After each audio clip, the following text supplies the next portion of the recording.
All right, welcome to the Create Task Day 6. I'm just going to take a minute and go over everything that you need to know for today's class. All right, so what you're going to do today is we are going to have a class, just a quick discussion on completing your program. Your goal today is to complete your program code and upload to the digital portfolio either the program code or the video in your digital portfolio. Okay, so your job today is to complete your program code, and then you will need to either upload your program code or your video into the digital portfolio. Now, just remember a couple of things that you need to have. You need to have a user input. So user input means the program has to be asking the user to do something, press a button, answer a question. You need to have a list. You need to call to the list. The list has to be important in your program. It can't be like if you take the list out, it wouldn't affect it. The list has to be integral in your program. You need to have a procedure. Remember, that's your pink block. You must have a parameter within the procedure. So that is that pink parameter block. Okay, you need to have that in there. You need to have an algorithm with sequencing, selection, and iteration. So your procedure needs to have all three of these things. So basically 4 things. Parameter, sequencing, you're automatically going to have. Selection, you need to have some sort of if statement. And iteration, your repeat blocks. Now, when I say calls to and uses your procedure, you need to actually use the procedure. And we had discussed the fact that you're calling the procedure twice. That does not necessarily mean that in your code, you have 2 blocks where you're literally calling that procedure twice. All that means is that when you have your video, you have to use the procedure twice, show 2 different inputs, produce 2 different outputs. So like I said, basically this if statement has to follow one branch, and then when you run it the second time, it has to follow the second branch. Okay, you have to include input and output. So this is how the user is going to have your 2 different inputs, have 2 different outputs.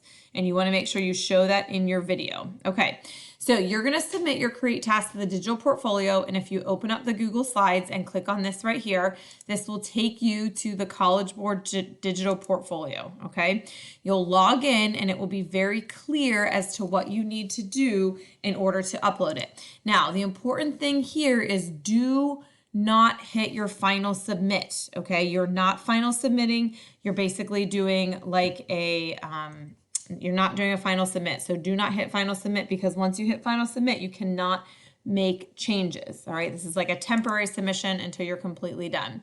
If you need more help, you can click on this, okay, and you can read through this, and this will give you more information about the digital portfolio. All right, so your job today is to finish coding and then do one of these 2 things. Save all of your code into a PDF.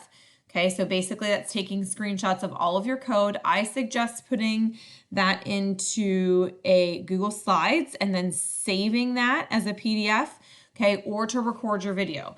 Remember, when you record your video, there should be absolutely no voice of yourself in it. And please make sure that when you save both of these files, you do not include your name on either of them. Okay, so we have looked at all 6 rows of the rubric. Okay, remember they're scored either 0s or 1. Please make sure you spend the first hour of the class coding, and then the last 20 minutes or 30 minutes you want to do the following. Okay, you want to snag your code and place it into Google Slides or Google Doc for response 1, then save the file to a PDF. Do not include your name on that. Make your video for response 2. Remember, also do not include your name on that.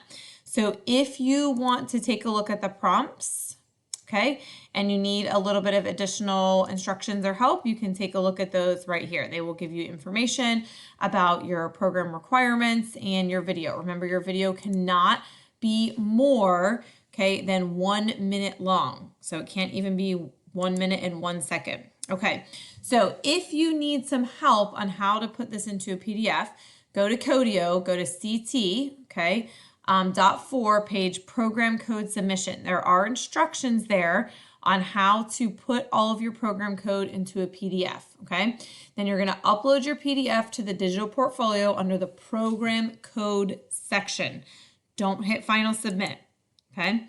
Now, for the video submission, once again, go to Codio CT4 for your video submission for instructions on making the video. It is recommended that your video does not have narration or sound. Now, if there's sound as part of your program, that's okay. Now, then you're going to upload the video under the video submission, okay? And keep in mind that whatever you do on your video is the same thing that you should have in your responses, okay? In your written responses. Also cannot be more than a minute. Do not include your name. If you mess up the video and you upload it, then you can re-upload it again and always just take the most recent response. All right, that's all for today. Good luck.